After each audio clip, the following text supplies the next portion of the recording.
जय Hind friends, I hope everybody is fine. देखिए guys, यहाँ से मैं एसएससी एमटीएस 2023 के लिए एक सीरीज़ करा रहा हूँ जिसमें टोटल में 20 प्रैक्टिस सेट कराने वाला हूँ। हर एक प्रैक्टिस सेट में 20 क्वेश्चंस आपके लिए यहाँ पे मैं प्रोवाइड करा रहा हूँ। ये जो 20 क्वेश्चंस है बच्चों, एक तो इसमें से मतलब ज़्यादातर क्वेश्चंस मैंने प्रीवियस के उठाए हैं। शुरू के जो 10 प्रैक्टिस सेट हैं उसमें ज़्यादातर प्रीवियस के क्वेश्चंस होंगे और जो कम क्वेश्चंस हैं वो आने वाले जो पॉसिबिलिटी जिन क्वेश्चंस की है 2023 के एमटीएस पैटर्न पर कैसे कैसे क्वेश्चंस आ सकते हैं वो सारे मैंने यहाँ पे शामिल किए हैं। दूसरा, जो बीच में भी कई दिन का मैंने गैप ले लिया, कई बच्चे कमेंट्स कर रहे थे बहुत सारे कि सर एसएससी एमटीएस के लिए आप कुछ करा दीजिए। तो पहले ये था कि पहले मतलब मैंने खुद से इस पर पूरी एनालिसिस की है कि क्या क्या हो सकता है, मैं इसको किस फॉर्मेट से पढ़ाऊँ ताकि ज़्यादातर क्वेश्चंस आपके सोल्व हो जाएं। जैसे आपको पता है कि 25 क्वेश्चंस इसमें जीएस के आएंगे। 25 में से आप 5 क्वेश्चन करंट अफेयर स्टैटिक वाले पार्ट से समझिए, मतलब करंट अफेयर से, और 20 क्वेश्चन आपके स्टैटिक और जनरल स्टडी जीके वगैरह से होंगे। तो मैंने भी अपना पैटर्न सेम उसी तरह से बनाया है। तो 20 जो प्रैक्टिस सेट है, तो कोशिश होगी कि हर एक प्रैक्टिस सेट से भी अगर आपको एक क्वेश्चन मिल जाएगा तो 20 से आपके 20 क्वेश्चंस आ जाएंगे और ऑलमोस्ट क्वेश्चन होंगे कि वो यहाँ से मिल ही जाएंगे। बाकी मैं 5 वीडियोस आपको बनाऊंगा करंट अफेयर से रिलेटेड। तो उस 5 वीडियोस में आपके जो भी करंट अफेयर के क्वेश्चंस होंगे पॉसिबिलिटी वाले, वो सारे यहाँ से हो जाएंगे।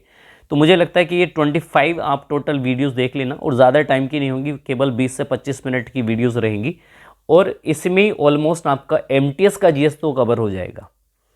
यदि आपको एमटीएस के बारे में पूरी डिटेल नहीं है तो आप ये आई बटन पे यहाँ पर एमटीएस का स्क्रॉल देख रहे होंगे, तो आप यहाँ से भी क्या कर सकते हैं, जाके एमटीएस का सिलेबस देख सकते हैं, या पूरा पैटर्न क्या होता है, जॉब प्रोफाइल्स क्या है, या मैं लास्ट में एक स्क्रीन लगा दूंगा इससे रिलेटेड, मतलब वहाँ पे एमटीएस का टोटल डिटेल है जो मैंने एक्सप्लेन की है।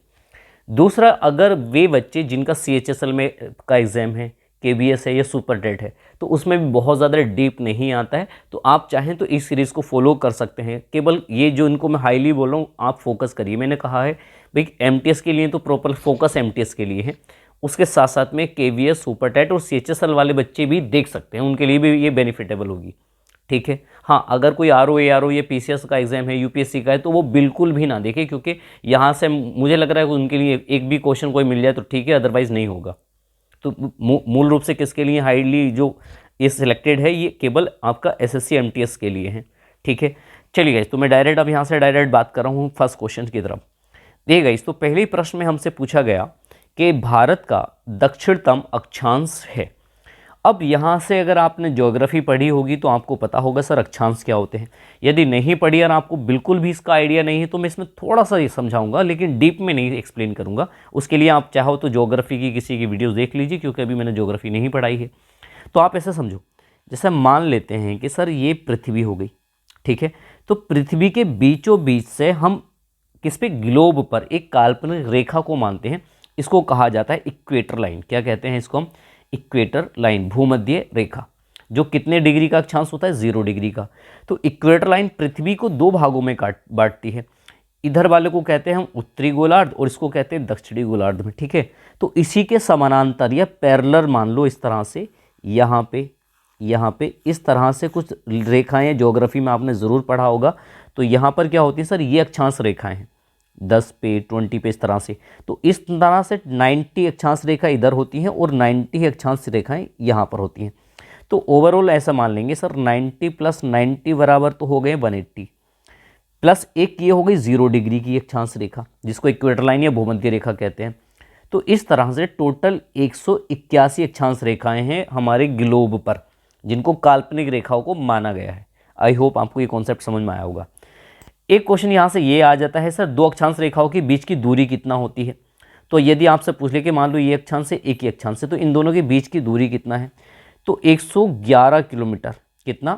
111 किलोमीटर, 0.32 किलोमीटर के इतना इसकी दूरी होती है। तो ये जनरली अक्षांश से रिलेटेड क्वेश्चन थे। अब आप सुनिए, सर हमारा जो भारत है, तो सर हमारा प्यारा भारत, मान लो लगभग यहाँ पर हमारा भारत है। तो क्वेश्चन हमसे ये है पूछा गया है कि जो इंडिया है, तो अगर इंडिया ये है तो आप ये वाली जो रेखा है, ये रेखा बताओ कौन से नंबर की है? तो इस अक्षांश का हमसे कोड पूछा है। समझ में आया यहाँ पे?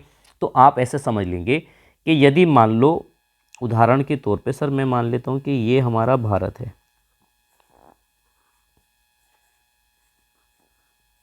ठीक है, ऐसा मान लेते हैं। ठीक, ये इंडिया है, तो इंडिया के एक ये वाला अक्षांश हमसे पूछा गया है। तो आप पूछो भारत का दक्षिणतम, तो सर ये वाला इलाका तो भारत का दक्षिण है, तो ये जो अक्षांश है, तो ये अक्षांश है 8 डिग्री 4 मिनट का। ठीक, दक्षिणतम पूछा है।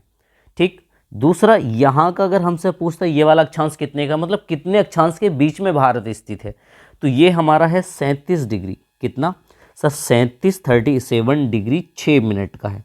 तो इस तरह से ये वैल्यू तो हो गई अक्षांश की। अगर आपसे कभी भी प्रश्न आ जाए कि भारत कितने अक्षांश से कितने अक्षांश के बीच में है, तो आप बोलेंगे 8 डिग्री 4 मिनट उत्तरी अक्षांश, कैसा अक्षांश है, उत्तरी अक्षांश से लेकर 37 डिग्री 6 मिनट उत्तरी अक्षांश के बीच में भारत स्थित है। अब ये तो हो गया अक्षांश। यदि हमसे देशांतर यदि पूछता, तो देशांतर रेखाएं कुछ इस तरह से ग्लोब पर खींची जाती हैं, तो वो ये रेखाएं हो जाती है हमारी कौन सी, देशांतर। अगर आपने देशांतर नहीं पढ़ा है तो उसके लिए आपको पढ़ना ही पड़ेगा। हम एक कोड बता देता हूँ कि कितने देशांतर के बीच में भारत स्थित है। तो देखिए 68 डिग्री 7 मिनट।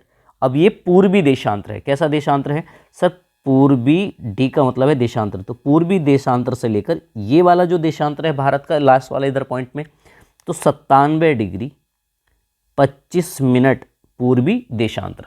तो ये भारत का हो गया कौन सा विस्तार, अक्षांश और देशांतरीय विस्तार। हमसे प्रश्न पूछा गया भारत का दक्षिणतम अक्षांश कितना है, तो भारत का दक्षिणतम अक्षांश कितना है, 8 डिग्री 4 मिनट। तो इस क्वेश्चन का आंसर हो जाएगा B option is the right answer, 8 degree 4 minute. तो आई होप यहाँ का पहला question is cover. Second question में पूछा गया भाई मशरूम क्या है।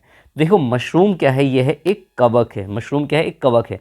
दूसरा यहाँ से एक पॉइंट ये भी याद रख लेंगे कि मशरूम क्या होता है, ये कवक तो है, और कवक क्या होते हैं बच्चों, ये सेप्रोफाइटिक या फिर मृतोपजीवी होते हैं। क्या कौन से वर्ग में आते हैं, ये आते हैं मृतोपजीवी, मृतोपजीवी में आते हैं। यानी कि अब ये ऐसे लिविंग्स हैं जो अपने भोजन के लिए नॉन लिविंग चीज़ों पे क्या करते हैं, निर्भर करते हैं। मशरूम को हिंदी में कुकुरमुक्ता वगैरह के लिए शब्द यूज़ कर लेते हैं यहाँ से। चलिए तो नेक्स्ट क्वेश्चन की ओर मूव करते हैं।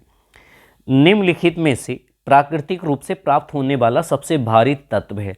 तो 3 से 4 फैक्ट याद रखेंगे। सबसे पहले तत्वों पे यदि बात करें, दुनिया में टोटल तत्व कितने हैं आज तक जिनका पता किया गया है, तो 118 हैं। ये तत्व कौन से हैं, केमिस्ट्री में जब आप पढ़ते होंगे तो एक पीरियोडिक टेबल इस तरह से कई बार आपने बनी भी देखी होगी, तो इसमें जो कोड वर्ड आपका हाइड्रोजन, हीलियम, वीलियम सब चीज़ें लिखी हुई होती हैं, तो वो टोटल क्या है, यही हमारे क्या होते हैं, ये एलिमेंट्स लिखे होते हैं इसमें। तो ऐसे टोटल कितने एलिमेंट्स हैं सर, 118 हैं। तो वो कह रहे हैं नेचुरल रूप से, अब ये क्या प्राकृतिक, टोटल 118 अगर मैं तत्वों की बात करूँ तो इनमें से क्या है, लगभग 92 तो प्राकृतिक रूप से हैं, बाकी लैब में बनाए गए हैं साइंटिस्टों के द्वारा। ठीक, तो कह रहे हैं इन प्राकृतिक रूप से पाए जाने वाला जो आपका तत्व है उनमें सबसे भारी कौन सा है, तो सबसे भारी होता है यूरेनियम। और यूरेनियम भी कौन सा वाला, तो यूरेनियम 238।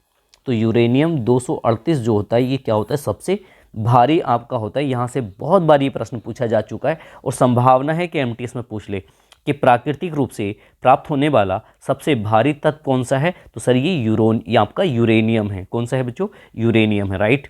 चलिए तो क्वेश्चन नंबर 4, जर्मन सिल्वर में चांदी की प्रतिशत कितना होती है। अब देखो पहले हमें दो बातें हैं, एक तो जर्मन सिल्वर पता हो, फिर उसमें कह रहे हैं भी चांदी की मात्रा कितनी % है। चलिए आप एक बात सुनते होंगे, जैसे आप नाम सुनते हैं तांबा, जी सर, कांसे का भी नाम सुनते होंगे आप, पीतल का नाम सुनते होंगे आप। तो मैं आपको बता दूं तांबा क्या है, ये तो तत्व है, ये मिश्रण है या मिक्सचर है। क्योंकि जैसा कांसा है, तो कांसा क्या होता है कि कांसा तांबे से, टीन से मिलकर बनाया जाता है, पीतल भी उसी तरह से बनाया जाता है। तो उसी तरह से जर्मन सिल्वर भी क्या है, जर्मन सिल्वर में हम 3 चीज़ें मिलाते हैं। क्या क्या चीज़ें मैं आता हूँ, देखो 60% कितना, 60% यदि हम कॉपर ले लें, 60% हमारे पास कॉपर हो, प्लस हमारे पास में लगभग 20% कितना %, 20% अगर हम निकिल को ले लें, प्लस देन उसके बाद में हम 20% जिंक, जेडन जस्ता जिसको कहते हैं। तो 60% कॉपर हो जाए, 20% निकिल हो जाए और 20% जिंक हो जाए। इन सब को मिला लीजिए, इन सब का मिश्रण बना लीजिए। जब आप मिश्रण मिलाकर जो पदार्थ बनेगा उसी पदार्थ को कहा जाता है जर्मन सिल्वर। क्या कहते हैं, जर्मन सिल्वर। तो जर्मन सिल्वर में सिल्वर तो होती नहीं है, इसका मतलब है जर्मन सिल्वर में सिल्वर की मात्रा होती है 0। आई होप आपको ये कॉन्सेप्ट समझ में आया होगा। नेक्स्ट, नर्मदा नदी का उद्गम कहाँ है। देखो नर्मदा जो नदी है, तो नर्मदा नदी मध्य प्रदेश में एक जगह है अमरकंटक। कहाँ से निकलती है? मध्य प्रदेश के अमरकंटक से। तो आप ऐसे इसको नॉर्मली इस तरह से समझ लेंगे। दो तीन चीज़ें आती हैं। एक तो नर्मदा नदी का दूसरा नाम है रेवा नदी। क्या नाम है? रेवा नदी। इस तरह से इसको याद रखेंगे, ठीक।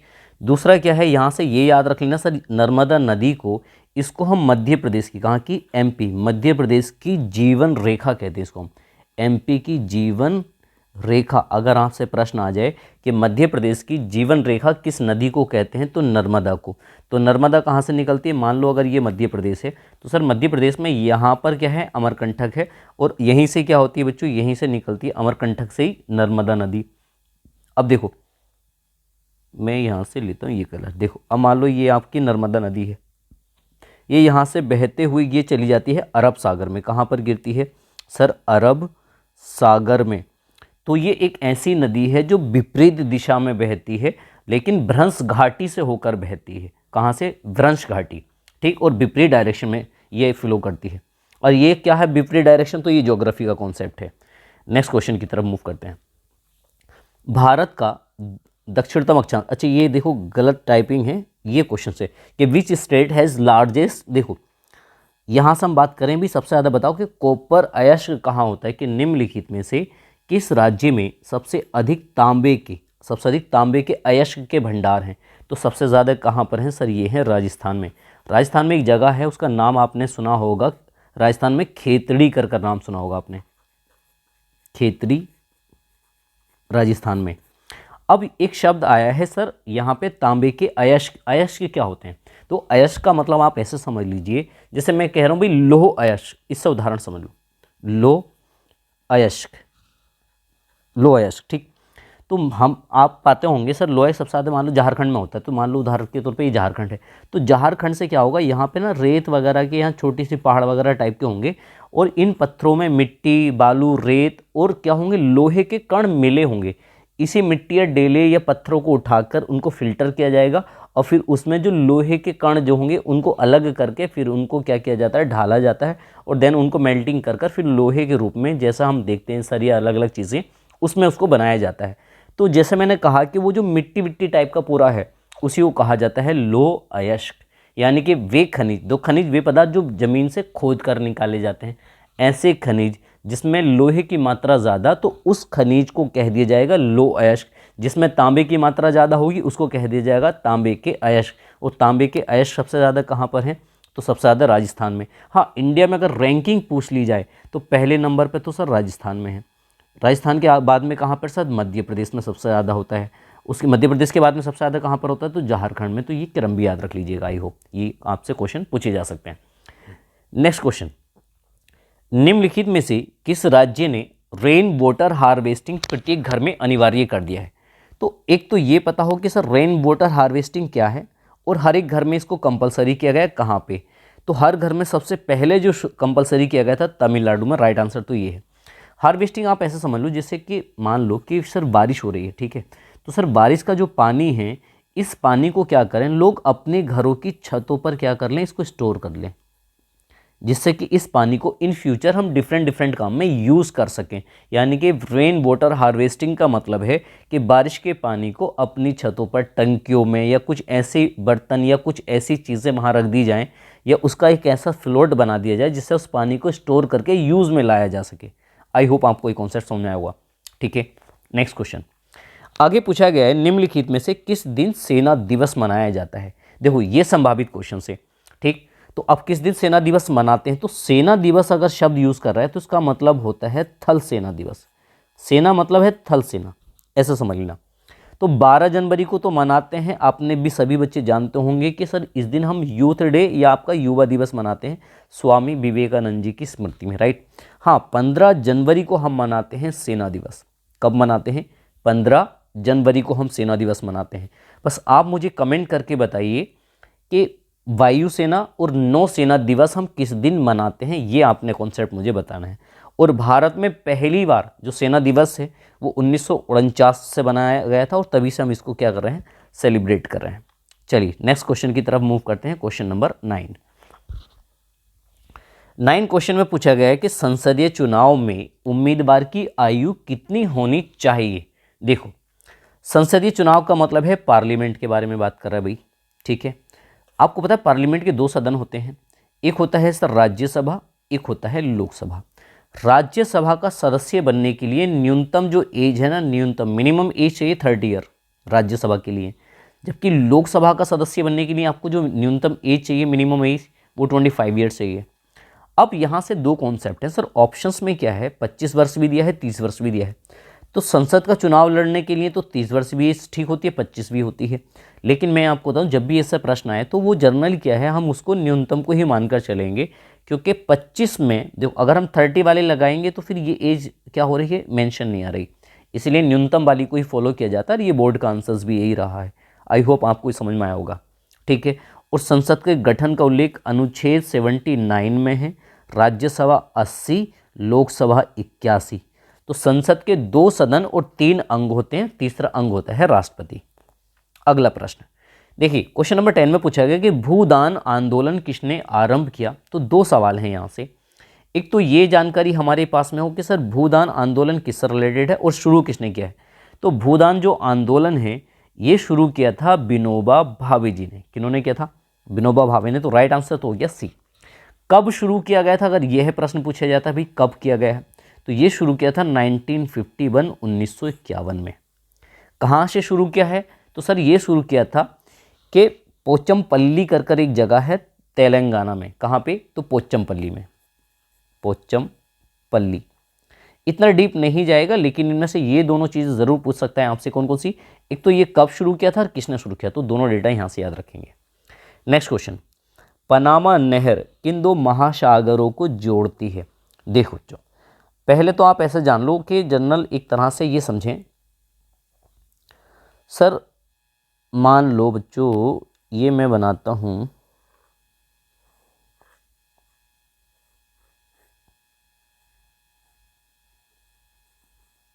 वर्ल्ड का मैप।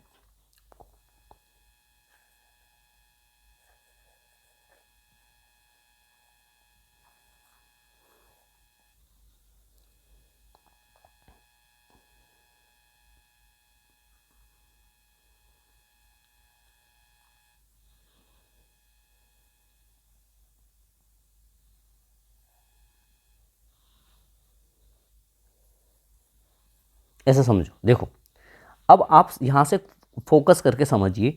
सर ये अफ्रीका महाद्वीप मान लेता हूँ मैं इसको यूरोप, ये आपका एशिया, ये नॉर्थ अमेरिका और ये दक्षिण अमेरिका, ठीक है।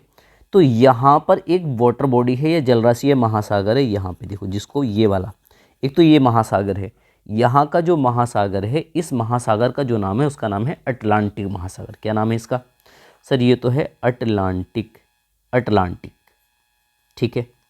दूसरी चीज़, यहाँ पर भी सर महासागर है, ये जो महासागर है इधर साइड में, इसका नाम है प्रशांत महासागर, प्रशांत महासागर, ठीक है।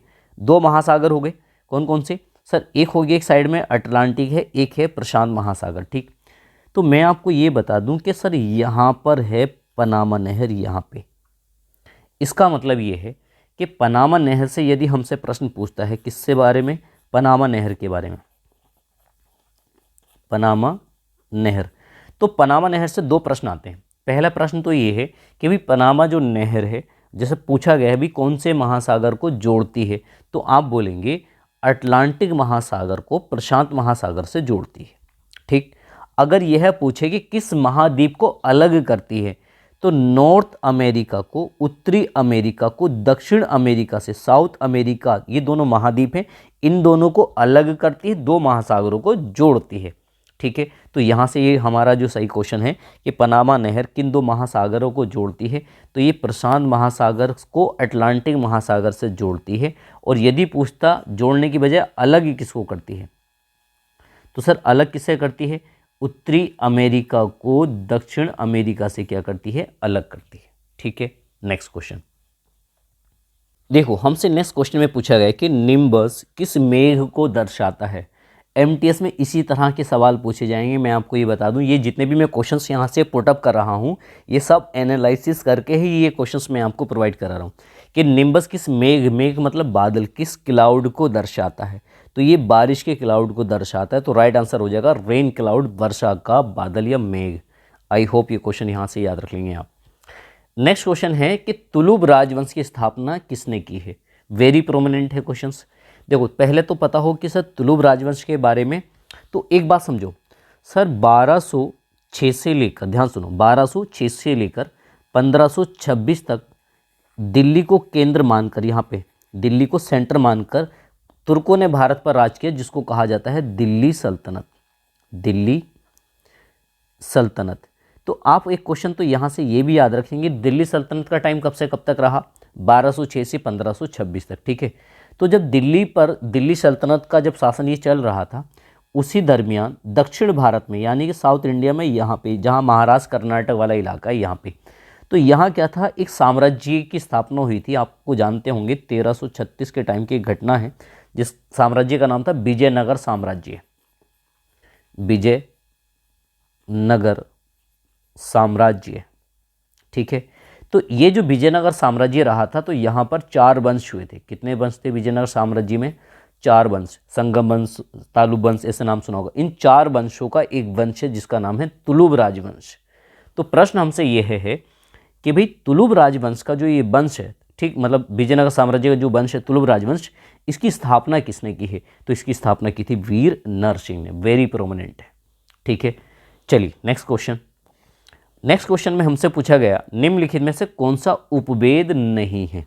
निम्नलिखित में से कौन सा उपवेद नहीं है? देखो एक यहाँ पर कुछ उपवेद हैं, पहले समझो। सर वेद तो आप जानते होंगे स्टूडेंट, कितने वेद हैं टोटल? आप बोलेंगे सर 4 वेद हैं। एक है ऋग्वेद, एक है सर सामवेद, एक है यजुर्वेद, एक है अथर्ववेद। आप इस तरह से जानते हैं 4 वेद हैं। तो हर एक वेद का एक उपवेद बनाया गया था। हर एक वेद का 4 मतलब जैसे मान लो ऋग्वेद है तो ऋग्वेद का अपना एक उपवेद था, सामवेद का था, यजुर्वेद का था, अथर्ववेद का था। तो यहाँ पर जो 4 नाम दिए हैं वो कह रहे हैं इनमें से ऐसा कौन सा है जो उपवेद है ही नहीं, ठीक है। इस तरह से देखेंगे तो पहले हमें पता होगा कि धनुर्वेद क्या उपवेद है। तो हाँ बच्चों, धनुर्वेद क्या है? उपवेद है। किसका है सर? ये यजुर्वेद का है। किसका है? ये है यजुर्वेद का है, ठीक। जो अर्थशास्त्र है, तो सर ये अर्थशास्त्र वाला जो है इसको हम शिल्प शास्त्र भी कहते हैं। शिल्प क्या बोलते हैं इसको हम? शिल्प या ब्रह्म। ये किसका है? अर्थशास्त्र का ही है। जो आयुर्वेद है ये ऋग्वेद का उपवेद है। ये किसका है? ऋग्वेद का। आई होप आपको ये समझ में आया होगा। इसका मतलब है योग वेद कोई उपवेद नहीं है। तो राइट आंसर क्या हो जाएगा? D is the right answer, क्योंकि आपका योग वेद कोई उपवेद सर नहीं है, ठीक है। नेक्स्ट क्वेश्चन हमसे पूछा गया कि केंद्रीय सतर्कता आयुक्त, केंद्रीय जो सतर्कता आयुक्त है वो अपने पद पर बना रह सकता है कब से कब तक, ठीक है। तो ये जो क्वेश्चन है हमारा, तो इसके लिए आपको याद रखना है कि इसका जो टाइमिंग होता है एक तो 4 ईयर्स का होता है, या फिर उसकी एज क्या हो जाए 65 वर्ष। जैसे मान लो आप सुप्रीम कोर्ट के जो जज होते हैं, तो सुप्रीम कोर्ट के जज यहाँ कई बार ऐसा सोचते होंगे यार सुप्रीम कोर्ट का भी मुख्य न्यायाधीश ये था, 2 महीने पहले कोई और था, 2 महीने बाद कोई और चेंज हो गया। तो एक कंडीशंस ये होती है कि जैसे सुप्रीम कोर्ट का कोई जज बनना है, ठीक है, तो उन्होंने ये कह दिया भाई जो सुप्रीम कोर्ट का जज बनने के लिए उसकी अधिकतम एज 65 वर्ष रख दी। कितने वर्ष? 65 वर्ष, लाइक दैट इज। जैसे हाई कोर्ट के जजों की एज जो है 62 वर्ष कर दी अधिकतम। इसी तरह से जो केंद्रीय सतर्कता आयुक्त है, तो उन्होंने कहा भाई उसकी अंतिम एज मतलब ये है कि जिस दिन 65 वर्ष एज पूरी हो जाएगी उस दिन उससे पद से हटा देंगे, या फिर उसका कार्यकाल पूरा हो जाए 4 वर्ष का। इस तरह से आप इसको याद रख लेना, ठीक है। Next question. नेक्स्ट क्वेश्चन में हमसे पूछा गया थट्टेगढ़ पक्षी अभ्यारण्य कहाँ स्थित है। वेरी प्रोमिनेंट है। देखो पक्षी अभ्यारण्य से जरूर कोई ना कोई क्वेश्चन पूछा ही जा रहा है। तो यहाँ से अगर हमसे क्वेश्चन पूछे जा रहा है भाई ये कहाँ पर है, तो मैं आपको बता दूं बच्चों ये है केरल का। कहाँ का है ये? सर ये केरल का है, ठीक है। ये कोठामंगलम कर एक जगह है, वहाँ पर केरल में है। और सबसे बड़ी बात ये केरल का प्रथम पक्षी अभ्यारण्य है। तो नोट करके एक बात ये याद रख लेंगे आप, ये क्या है बच्चों? केरल का प्रथम पक्षी अभ्यारण्य, ठीक है। तो ये दोनों बातें इसके बारे में याद रखना है। Next question. नेक्स्ट क्वेश्चन में हमसे पूछा गया है कि which scientist has given laws of the electrolysis. देखो इलेक्ट्रोलिसिस मतलब उस वैज्ञानिक का नाम बताओ जिसने हमें इलेक्ट्रोलिसिस का सिद्धांत दिया, जिसको हम हिंदी में बोल सकते हैं एक तरह से विद्युत अपघट्य का नियम। ठीक है भाई, ये कॉन्सेप्ट है। तो ये कॉन्सेप्ट किसने दिया है? तो ये कॉन्सेप्ट दिया था एम फैराडे ने। किसने दिया है ये कॉन्सेप्ट? एम फैराडे ने ये कॉन्सेप्ट दिया। अब देखिए जो विद्युत अपघट्य का जो कॉन्सेप्ट है ये होता क्या है? एम फैराडे मतलब माइकल फैराडे इनका नाम है पूरा। अब इस कॉन्सेप्ट को समझने के लिए तो केमिस्ट्री का पूरा ये लॉज आना चाहिए, तो अभी मैं इतना डीप में नहीं समझा रहा हूँ आपको। केवल मेरा टारगेट है कि एमटीएस के अंदर जो क्वेश्चंस आने वाले हैं वो सारे क्वेश्चंस आपके सही हो जाएं। नेक्स्ट क्वेश्चन हमसे पूछा गया, और याद रखना है कि वहाँ पर भी जो फॉर्मेट मैं समझा रहा हूँ, कई बार हिंदी मीडियम के जब हम क्वेश्चंस हिंदी के सोल्व कर रहे होते हैं तो क्वेश्चन की लैंग्वेज पूरी समझ में नहीं आ पाती है, तो आप जहाँ पर प्रॉब्लम हो तो वहाँ का इंग्लिश का भी सहारा लेना। ठीक है, जैसे फर्मेंटेशन प्रोसेस सब बच्चे जानते हैं, लेकिन किण्वन क्रिया कुछ ऐसे होंगे जो किण्वन भी जानते हैं, लेकिन कुछ ऐसे होंगे जो हिंदी वाले हैं लेकिन वो फर्मेंटेशन जानते हैं, तो समझेंगे। तो हमसे पूछा जा रहा है भाई फर्मेंटेशन प्रोसेस के बारे में पूछा गया है कि निम्नलिखित में which was the first vitamin to be the produce by the fermentation process, यानी कि इस प्रोसेस के द्वारा पहला विटामिन कौन सा बनाया गया है? जनरली ये क्वेश्चन हमसे पूछा गया है। तो विटामिन जो B12 है, इसका राइट आंसर हो जाएगा विटामिन B12। क्या होता है फर्मेंटेशन? जो फर्मेंटेशन प्रोसेस के थ्रू ही क्या होता है आप ऐसा समझ लो, जैसे हमारा जो मिल्क होता है ना, मिल्क से दही का बनना, क्योंकि मिल्क जैसी खट्टा ख़राब होता है तो आपने पढ़ा होगा लैक्टोबैसिल्स करके बैक्टीरियाज आ जाते हैं, और वही वो बैक्टीरियाज क्या करते हैं? फर्मेंटेशन की प्रोसेस करते हैं, तभी हमारा मिल्क इसमें कन्वर्ट होता है दही। ये कॉन्सेप्ट है। नेक्स्ट क्वेश्चन, एथेनॉल की कैलोरीफिक वैल्यूज हमसे पूछी गई है। ठीक है, ये सारे क्वेश्चन मतलब ये वेरी वेरी प्रोमिनेंट क्वेश्चन है, जो मतलब ज़्यादा चांसेस हैं कि इस तरह के क्वेश्चन आपके एग्जाम्स में आपको एमटीएस में देखने को मिलेंगे। तो देखो एथेनॉल की जो कैलोरीफिक जो वैल्यूज़ है वो कितना होती है? 30 होती है। नेक्स्ट क्वेश्चन, मकड़ी में श्वसन अंग का कौन सा कार्य करता है? मतलब श्वसन अंग है कौन सा मकड़ी की बॉडी में? हमसे एक क्वेश्चन पूछा जा रहा है। क्या सर उसकी जो मतलब बॉडी सरफेस है वहाँ से मकड़ी सांस लेती है, या अपने बॉडी के लंग से लेती है, किस चीज़ से? तो इसका राइट आंसर होगा बी ऑप्शन। चलिए गाइस, तो इस तरह से हमारे होंगे 20 के 20 क्वेश्चंस कंप्लीट। तो अब आप मुझे कमेंट करके बताइए कि जैसे मैंने आज ये वाली सीट आपको जो सॉल्व करवाई है, क्या मैं इसे थोड़ा सा और डीप करूं, या इसी तरह से मैं टोटल जितने भी मतलब आने वाले क्वेश्चंस हो सकते हैं सारी सीरीज़ के, इसी पैटर्न पे मैं आपको वो भी आगे इसी तरह से एक्सप्लेन करूं, राइट? और यदि आप चाहते हैं कि एमटीएस से रिलेटेड मैं कुछ और भी वीडियोस आपको लेकर आऊँ तो वो भी मुझे आप कमेंट करके बताइए, या फिर आप जिस टॉपिक पे चाहते हैं उस पर मैं भी वीडियोज़ लेकर आऊँगा तो मैं वो भी टॉपिक पे आपके लिए वीडियोज़ अपलोड कर दूँ। ठीक है गाइस, चलिए तो मिलते हैं आपको नेक्स्ट वीडियोज़ में। Take care and bye.